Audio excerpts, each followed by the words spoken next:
তো এই মহামারীর সময় যতটুকু জানতে পারা যায় যে তোমরা স্কুল কলেজ ভার্সিটি ইত্যাদি সকল কিছুই বন্ধ। তো এই বন্ধের সময় আমরা ক্লাসগুলো ভিডিও লাইভে দিচ্ছি। তো ক্লাসগুলো একটু যে তোমরা মনোযোগ সহকারে দেখবে, তারপর কেমন লাগে সেটা কমেন্টসে জানিয়ে দেবে। আমি ইনশাল্লাহ উত্তর দিতে প্রস্তুত আছি। তো আমরা ফিজিক্সের সার্কিট অর্থাৎ চলতরিৎ বিষয়টা নিয়ে আজকে আলোচনা করব। তো দেখা যায় যে আজকের এই আলোচনা পর্বে কী কী আছে সেই টপিকসগুলো আমি এখানে লিখছি এবং তোমরা মনোযোগ সহকারে অবশ্যই সেটা খেয়াল করবে। তো আজকের আলোচনার বিষয় টপিকসটা হচ্ছে সার্কিট অর্থাৎ চলতরিৎ।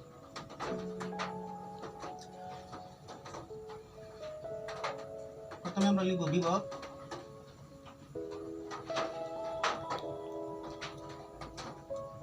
বিভবের সাথে আছে ধারক,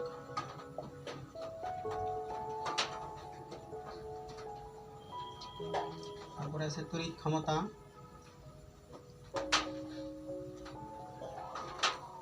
সাথে আছে ওহমের সূত্র।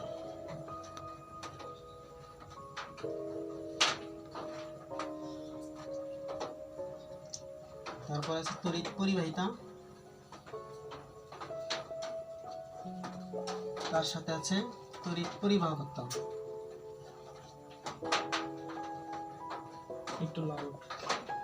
তারপরে আছে আপেক্ষিক রোধ,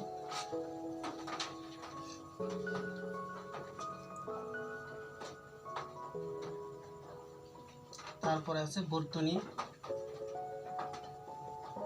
তারপরে আছে বিল ক্যালকুলেশন।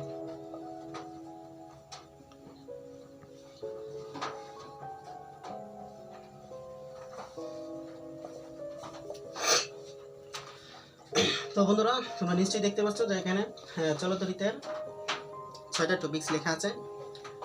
তো আমি বলতে চাচ্ছি এই 6টা টপিক্সের দ্বিতীয় টপিক্সটা 3 স্টার, অর্থাৎ এখান থেকে সৃজনশীল প্রশ্ন সাধারণত হয়ে থাকে। দেন আমরা চলে যাব তৃতীয় টপিক্সে, নেক্সট চতুর্থ টপিক্স, পঞ্চম টপিক্স, ষষ্ঠ টপিক্স, অর্থাৎ এই টপিক্সগুলোর উপরে সৃজনশীল প্রশ্ন সাধারণত হয়ে থাকে। তো আমরা জানি যে ফিজিক্সের বেসিকগুলো ক্লিয়ার থাকলে অবশ্যই তোমরা সৃজনশীল A to Z ভালো করতে পারবে ইনশাল্লাহ, এটা আমি আশা ব্যক্ত করি। তো আমরা আলোচনা পর্বের শুরুতে আসছি চলতরিতের বিভব। আসলে বিভব কি সেটা নিয়ে এখন আলোচনা করা যাক।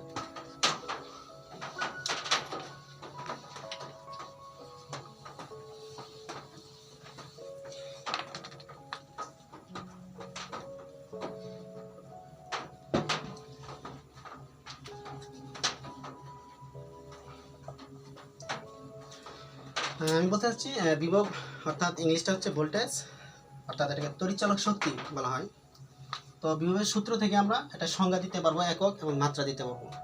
আর বিশেষ করে ফিজিক্সের যে সূত্রগুলো আছে এই অধ্যায়ের সূত্রগুলো জানা থাকলে একক, মাত্রা প্লাস অবজেক্টিভ সহ সৃজনশীল আমরা অনায়াসে সলভ করতে পারবো। তো বিভবের সূত্র দাঁড়াচ্ছে এরকম, যে বিভব বি ইজিক্যাল টু সূত্র হচ্ছে W/Q। W/Q, এখানে Q ইজিক্যাল টু আরেকটা সূত্র আছে, সেটা হচ্ছে IT, Q is equal to IT। তো আমরা B ইজিক্যাল টু W/Q এই সূত্র থেকে এই বিভবের সংখ্যাটা আমরা দিতে পারি। তো দুইভাবে আমরা সংখ্যাটা দিতে পারি। তো এখানে বলা যায় যদি আসে যে সৃজনশীলের করতে আসে যে বিভব কাকে বলে, তো আমরা এইভাবে এটা আনসার করব যে এখানে দেখা যাচ্ছে যে W এবং Q, অর্থাৎ W মানে ওয়ার্ক, কাজ, এবং Q হচ্ছে চার্জ, দুইটা কি অবশ্যই ভাগাকারে আছে, তোমরা দেখতে পাচ্ছ। তো সেই হিসাবে কাজ এবং চার্জের অনুপাতকে বিভব বা ভোল্টেজ বলা হয়। আমরা এভাবে এটা আনসার করতে পারি। যদিও এই আনসারটা স্পেসিফিক না, অতি সহজ হয়ে গেছে। তো বইয়ের ভাষায় অন্যভাবে দেওয়া যায় যে অসীম দূরত্ব হতে 1 কুলম্ব চার্জকে তড়িৎ ক্ষেত্রের কোনো বিন্দুতে আনতে যে পরিমাণ কাজ করা হয়, অর্থাৎ আমরা নিচে যে প্রতীকটা দেখতে পাচ্ছি এটাকে সবসময় একক ধরবো। অর্থাৎ নিচে দেখতে পাচ্ছি চার্জ Q আছে, এই চার্জটাকে আমরা একক ধরবো। তাহলে একক চার্জ অর্থাৎ অসীম দূরত্ব হতে 1 কুলম্ব চার্জকে তড়িৎ ক্ষেত্রের কোনো বিন্দুতে আনতে যদি উপরে F থাকতো তাহলে আমরা ফোর্স হিসেবে বল বলতাম, যেহেতু W আছে সেই হিসেবে আমরা একে ওয়ার্ক ধরবো। অর্থাৎ অসীম দূরত্ব হতে 1 কুলম্ব চার্জকে তড়িৎ ক্ষেত্রে কোনো বিন্দুতে আনতে যে পরিমাণ ওয়ার্ক করা হয়, কাজ করা হয়, তাকে আমরা কি বিভব বলি। আচ্ছা, তো এখান থেকে কৃত কাজ নির্ণয়ের একটা সূত্র বের হয়ে আসে, W ইকুয়াল টু কি BQ।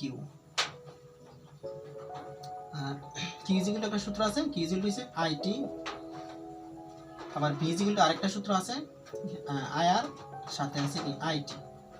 ছোট হাতের এবং বড় হাতের এগুলো কোনো সমস্যা নেই। তো B is equal to IR এই সূত্রটা আমরা ওহমস ল থেকে পেয়েছি। যদিও ওহমস লটা হচ্ছে আই প্রপোর্শনাল বি, কিন্তু এখানে ওহমের সূত্রতে আই প্রপোর্শনাল বি, সেখান থেকে আমরা B is equal to IR পেয়ে থাকি। সেই হিসাবে আইআর ইন্টু আইটি ক্যালকুলেশনে আসে, আই এবং আই ক্যালকুলেশন করলে আই স্কোয়ার আর টি। এটা হচ্ছে কৃতকাজদিনের আরেকটা সূত্র। যদি আসে বিভবের এসআই একক, তো আমরা যদি বি এর একক খেয়াল করি তো অবশ্যই কয়েকটা একক আমরা দেখতে পাবো। যে প্রথমে আমরা এসআই একক অর্থাৎ ইন্টারন্যাশনাল সিস্টেম অফ ইউনিট হিসাবে এসআই একক দ্বারাই বিভবের ভোল্ট, আর ভোল্টকে ভি দ্বারা প্রকাশ করা হয়, এটা হচ্ছে একটা একক। ভোল্ট বি ছাড়াও আরও দুইটা একক আছে, সেটা আমরা ক্যালকুলেশন করবো এইভাবে। এখানে উপরে আছে ডব্লিউ অর্থাৎ কাজ, এই কাজের একক হচ্ছে জুল এবং চার্জের একক হচ্ছে কি কুলম। তো এই দুটাকে আমরা ক্যালকুলেশন করলে পাই জুল পার কুলম। আরেকটা একক দ্বারা W by Q is equal to joule by coulomb is equal to কি জুল পার কুলম। এর আরেকটা একক আছে বন্ধুরা, তোমরা দেখতে পাচ্ছ যে B is equal to W by IT, আরেকটা সূত্র এখানে স্পষ্ট দেওয়া আছে। তো সেখান থেকে আরেকটা একক বের হয়ে আসে যে B is equal to W by IT. উপরে আছে কাজ, কাজের একক জুল, তড়িৎ প্রবাহ আই, আয়ের একক এম্পিয়ার, সময়ের একক সেকেন্ড, এ টু জেড আসে joule per ampere per second. তো এই তিনটা এককে যদি আমরা একসাথে তুলনা করি তাহলে দাঁড়াচ্ছে 1 joule per coulomb is equal two 1 volt is equal two 1 joule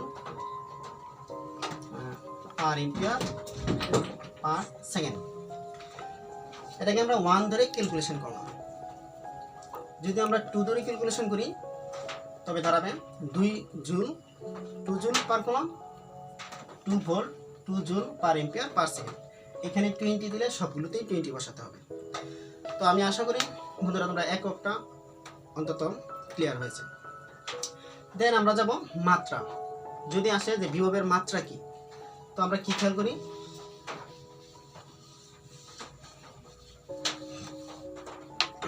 বিভবের মাত্রা আসলে সেই একই সিস্টেম, যে এই সূত্রটা মুখস্থ থাকতে হবে। B is equal to W by Q. ভোল্টেজের মাত্রা বের করার জন্য আগে আমার চার্জের মাত্রা জানা থাকতে হবে, দেন কাজের মাত্রা জানা থাকতে হবে, দেন দুইটার অনুপাত করার পরে আমরা কিন্তু ভোল্টেজের মাত্রা পেয়ে যাব। তো বন্ধুরা তোমরা অবশ্যই জেনে থাকবে যে কাজের মাত্রা হচ্ছে ml স্কোয়ার টি ইনভার্স 2, আর চার্জের মাত্রা হচ্ছে ক্যাপিটাল এম। এম যদি আমরা কাটা দিই এ টু জেড থাকতেছে এল স্কোয়ার টি ইনভার্স 2। এটা হচ্ছে বিভব বি এর মাত্রা। ফিজিক্সের কোনো কিছু আমরা মুখস্থ করবো না, শুধু মুখস্থ করবো সূত্রগুলো মুখস্থ থাকার পরে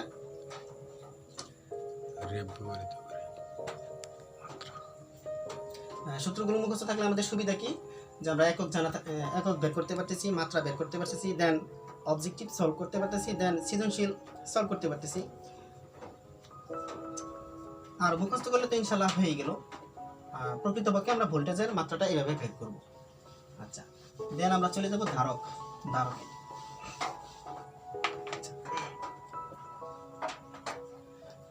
ভোল্টেজ নিয়ে অঙ্ক আছে, অনেক ম্যাথ আছে, তো ভোল্টেজের ম্যাথগুলো আমরা পরে করব। এখন হচ্ছে ধারক। বন্ধুরা জেনে থাকবে ধারকের ইংলিশটা হচ্ছে capacitor.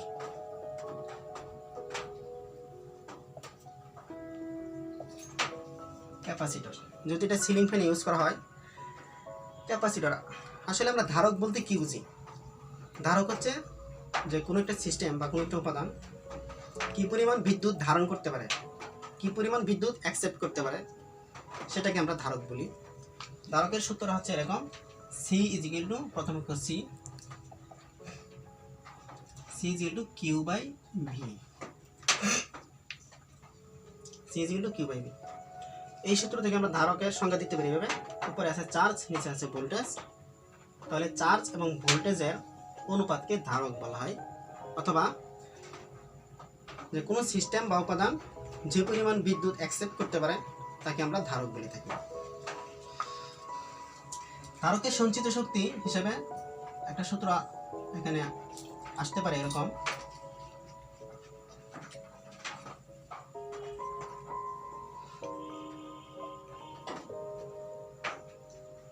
E is equal to বা E is equal to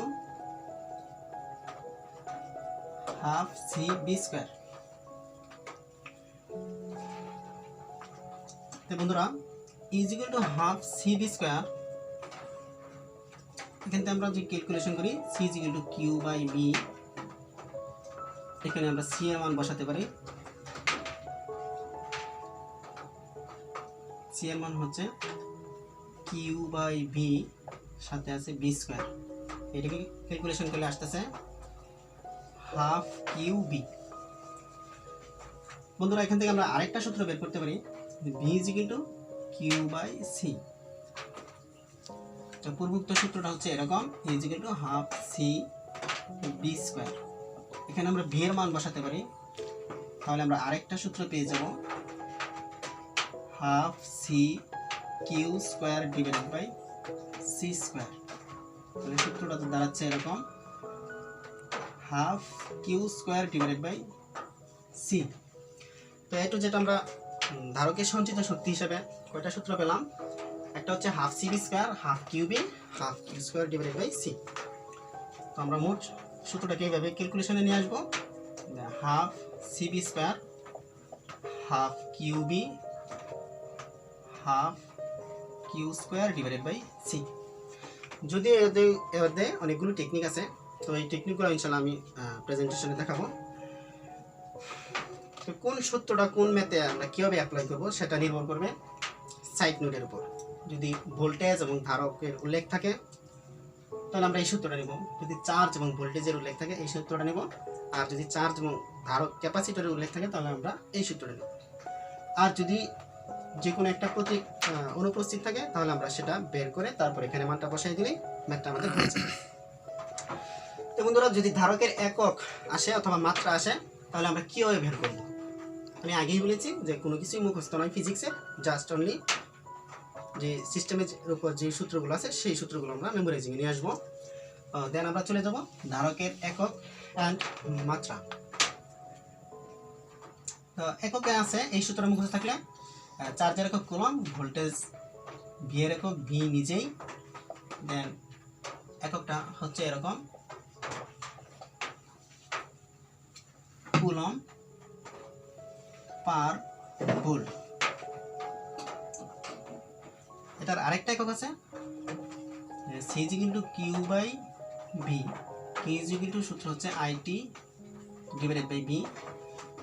current তড়িৎ প্রবাহের একক এম্পিয়ার, সময়ের একক সেকেন্ড, ভোল্টেজের একক ভোল্ট, দেন এককটা দাঁড়াচ্ছে এরকম এম্পিয়ার সেকেন্ড পার ভোল্ট।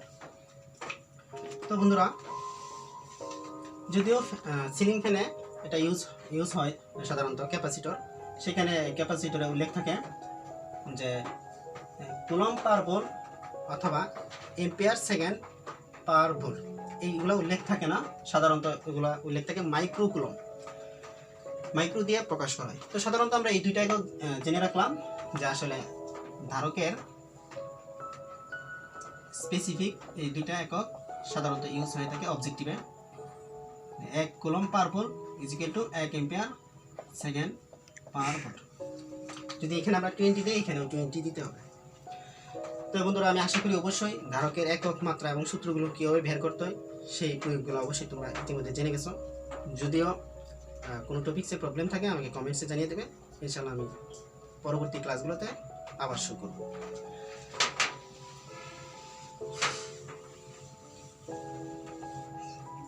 তো বন্ধুরা এই পর্যায়ে আমরা এই টপিক্সে চলে যাচ্ছি, ওহমের সূত্র।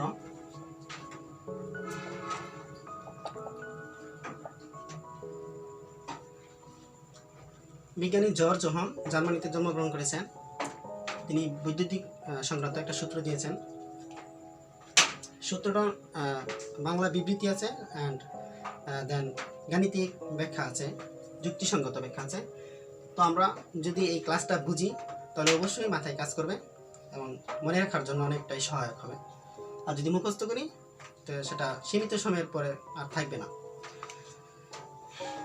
তো ওহমের গাণিতিক সূত্রটা ছিল এরকম, I প্রপোর্শনাল ভি, এটা হচ্ছে Ohm's law, I proportional V. এটার ব্যাখ্যা, গাণিতিক ব্যাখ্যা এইভাবে দেওয়া যায় যে একটা কেবলের এক প্রান্তে ধরলাম, একটা পয়েন্ট ধরলাম এ পয়েন্ট, পরবর্তী পয়েন্ট ধরলাম বি পয়েন্ট। এ পয়েন্টের ভোল্টেজ ভি এ, বি পয়েন্টের ভোল্টেজ ভি বি। এই কেবলে যদি আমরা তড়িৎ প্রবাহ আই কারেন্ট চালনা করি, আমরা জানি যে, যদিও না জানি তো এই পর্যায়ে তোমরা জেনে যাবে যে এটা মনে রাখতে হবে সবসময় কারেন্টের দিক, যে কারেন্টটা কোন দিক থেকে কোন দিকে প্রবাহিত হবে সেটা নির্ভর করবে ভোল্টেজের উপর।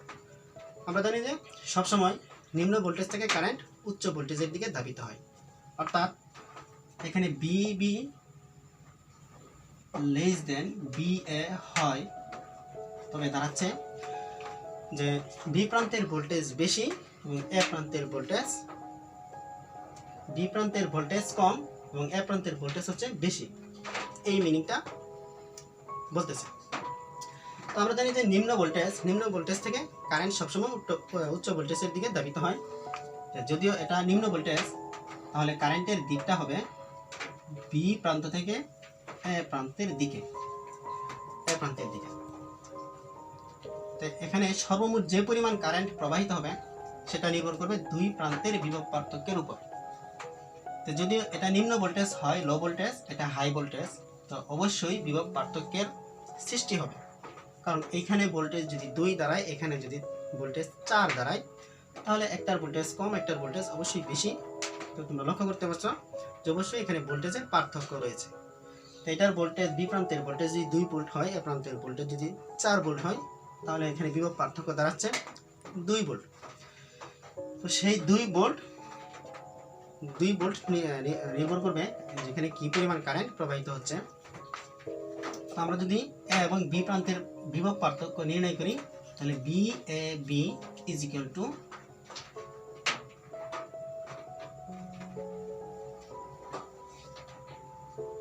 B A minus B B. তো এটাকে আমরা এভাবে ক্যালকুলেশন করতে পারি যে ওহমসের বাংলা সূত্রটা ছিল এরকম যে স্থির তাপমাত্রায়, এখানে টেম্পারেচারটা কিন্তু কনস্ট্যান্ট, ধ্রুবক ধরে নিতে হবে। স্থির তাপমাত্রায় কোনো পরিবাহীর দুই প্রান্তের বিভব পার্থক্য উক্ত পরিবাহীতে প্রবাহিত তড়িৎ প্রবাহের সমানুপাতিক। এটা ছিল ওহমস ল। আমি আবার বলছি, ওহমস লটা ছিল এরকম যে কোনো পরিবাহীতে, স্থির তাপমাত্রায় কোনো পরিবাহীর দুই প্রান্তের বিভব পার্থক্য উক্ত পরিবাহীতে প্রবাহিত তড়িৎ প্রবাহের সমানুপাতিক। অর্থাৎ এখানে আই পরিমাণ কারেন্ট চালনা করা হলে ভোল্টেজ বি এ মাইনাস বিবি সমানুপাতিক হচ্ছে আই, অর্থাৎ I proportional B A B, অর্থাৎ আই প্রপোর্শনাল বি, যেটা উপরেই লেখা আছে। এখানে কন্ডিশন হচ্ছে এরকম যে টেম্পারেচার কনস্ট্যান্ট, অর্থাৎ ধ্রুবক থাকতে হবে নির্দিষ্ট তাপমাত্রায়। কোনো পরিবাহীর দুই প্রান্তের বিভব পার্থক্য উক্ত পরিবাহীতে প্রবাহিত তড়িৎ প্রবাহের সমানুপাতিক। এটা ছিল ওহমস ল এর গাণিতিক ব্যাখ্যা। তো আমরা এই পর্যায়ে বের করব যে প্রমাণ করব যে ওহমের সূত্র হতে কিভাবে বি ইকুয়াল টু আই আর সমীকরণ বের করা যায়। দেখাও যে ওহমের সূত্র হতে দেখাও যে বি ইকুয়াল টু আই আর, এটা প্রমাণ করব। এটা অনেক সময় সৃজনশীলের ক্ষতে আসে। তো বন্ধুরা, আমি বুঝতে পারছি যে তোমরা হয়তো বলছো যে সার্কিট নিয়ে আমি আলোচনা অবশ্যই করব, তোমাদের মনে অবশ্যই প্রশ্ন আছে যে সার্কিট নিয়ে আলোচনা করলে বেশি ভালো হতো। তো অবশ্যই আমি পরবর্তী ক্লাসে, অর্থাৎ আজকে যতটুকু পারা যায় আমি ইনশাআল্লাহ সার্কিট পর্যন্ত যাওয়ার চেষ্টা করব। এই পর্যন্ত ধৈর্যশীল এবং মনোযোগ সহকারে আজকের এই ক্লাসটা, ভিডিও লেকচারটা তোমাদেরকে দেখতে হবে। দেন পরবর্তী বিষয়ে আমি আবার তোমাদের সামনে আসবো। আচ্ছা, তা আমরা জানি যে ওহমের সূত্র হতে আই প্রপোর্শনাল বি, এখানে একটা ক্যালকুলেশন মাথায় রাখতে হবে, সেটা হচ্ছে আই প্রপোর্শনাল বি যদি সমানুপাতিক চিহ্ন ব্যবহৃত হয় এবং এই সমানুপাতিক চিহ্নের পরিবর্তে is equal to G B এটা লেখা যায়। এটা কিভাবে লেখে? এই সমানুপাতিক চিহ্নের পরিবর্তে ইজ ইকুয়াল টু জি, আমরা এটা দিয়েছি, কারণ সমানুপাতিক ধ্রুবক বসিয়ে দিয়েছি। এই সমানুপাতিক ক্যাপিটাল জি কিন্তু মহাকর্ষীয় ধ্রুবক নয়, সেটা মহাকর্ষ এবং অভিকর্ষ মহাকর্ষ বল ওদের, যদিও এটা এখানে মহাকর্ষ অভিকর্ষ নয়, এটা হচ্ছে জি হচ্ছে তড়িৎ পরিবাহিতা। তড়িৎ পরিবাহিতা ইজ ইকুয়াল টু জি, অর্থাৎ জি কে আমরা তড়িৎ পরিবাহিতা বলবো। তড়িৎ পরিবাহিতার একটা সূত্র আছে, জি ইজ ইকুয়াল টু 1/r। তো বন্ধুরা হয়তো প্রশ্ন থাকতে পারে যে তড়িৎ পরিবাহিতা কি, সেটা আমরা জানতে চাই। এখানে স্পষ্ট অবশ্যই দেখা যাচ্ছে যে জি এবং এখানে আর হচ্ছে রোধ, রেজিস্টর আর রেজিস্ট্যান্স। রেজিস্ট্যান্স এবং জি এর মধ্যকার সম্পর্ক ব্যস্তানুপাতিক। আমরা ব্যস্তানুপাতিক সম্পর্কটা এইভাবে বুঝি, জি এর নিচে মনে মনে 1 আছে এবং আরটা কি নিচে আছে, অর্থাৎ জিটা উপরে আছে আরটা নিচে আছে। উপরে নিচে সর্বদাই ব্যস্তানুপাতিক, অর্থাৎ জি হচ্ছে আর এর বিপরীত রাশি এবং আর হচ্ছে জি এর বিপরীত রাশি। তাহলে যদি আমরা বলি যে তড়িৎ পরিবাহিতা জি কাকে বলে বা জি বলতে কি বোঝায়, তাহলে আমরা বলবো রোধের বিপরীত রাশিকে তড়িৎ পরিবাহিতা বলে। আর যদি বলি রেজিস্টর আর রেজিস্ট্যান্স রোধ কাকে বলে, তাহলে আমরা বলবো তড়িৎ পরিবাহিতার বিপরীত রাশিকে রোধ আর রেজিস্ট্যান্স বলে। তো এরপর যে আমরা বলতে চাই যে জি ইজ ইকুয়াল টু 1/r, এই সমীকরণটা আমরা এই জায়গায় বসিয়ে দেব। 1/r সাথে আছে V, I is equal to, তো অবশ্যই এই বিটা উপরে আছে V divided by R, I is equal to V divided by R. এটাকে ক্যালকুলেশন করলে অবশ্যই আমরা পেয়ে যাব V is equal to I R. তো বন্ধুরা অবশ্যই তোমরা এই সমীকরণটা সহজে বুঝতে পেরেছ। শুধু জি ইজ ইকুয়াল টু 1/r মনে রাখলেই সমীকরণটা সহজেই ক্যালকুলেশন করা যাচ্ছে।